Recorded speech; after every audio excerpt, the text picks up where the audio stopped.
Hi hello നമസ്കാരം. എൻ്റെ കുട്ടിക്കാലത്ത് എന്നെ ലേബറിൻ്റെ വളരെയധികം സഹായിച്ചിട്ടുണ്ട് കേട്ടോ, പഠിക്കുന്ന കാര്യത്തിലൊക്കെ.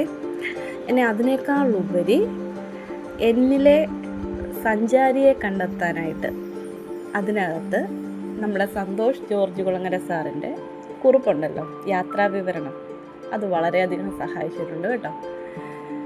ഓരോ ലേബറിൻ്റെക്കും വേണ്ടിയിട്ട് ഞാൻ കട്ട വെയിറ്റിങ്ങിലായിരിക്കും. കാരണം എനിക്കത് വാങ്ങിച്ചു കഴിഞ്ഞാൽ ആദ്യം ഞാൻ നോക്കുന്നത് സഞ്ചാരത്തിൻ്റെ ആ ഒരു പേജാണ്.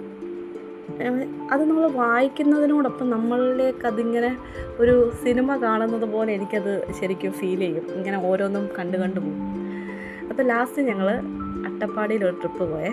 അപ്പോൾ അതിൻ്റെ വീഡിയോ എൻ്റെ കൈ കിടപ്പുണ്ടേ. കഴിഞ്ഞ ദിവസം നമ്മുടെ സഞ്ചാരത്തിനകത്ത് ഒരു വീഡിയോ ഇതുമായിട്ട് നല്ല സാമ്യത വന്നേ. അപ്പം ഞാൻ വിചാരിച്ചു എൻ്റെ മനസ്സിൽ ഉള്ള അദ്ദേഹത്തിനെ കുറിച്ചുള്ള 2 വാക്ക് എനിക്ക് എൻ്റെ വീഡിയോയിലൂടെ പറയണമെന്ന്. അപ്പോൾ അങ്ങനെ ഞാൻ എഡിറ്റ് ചെയ്തിട്ടതാണ്. നിങ്ങൾക്കും ഉണ്ടോ ആ ഒരു ലേബറിൻ്റെ ആ കാലം? ഉണ്ടെങ്കിൽ കമൻറ്റ് ചെയ്യുക കേട്ടോ. ഇഷ്ടപ്പെട്ട ലൈക്ക്, ഷെയർ, കമൻറ്റ്, സബ്സ്ക്രൈബ്.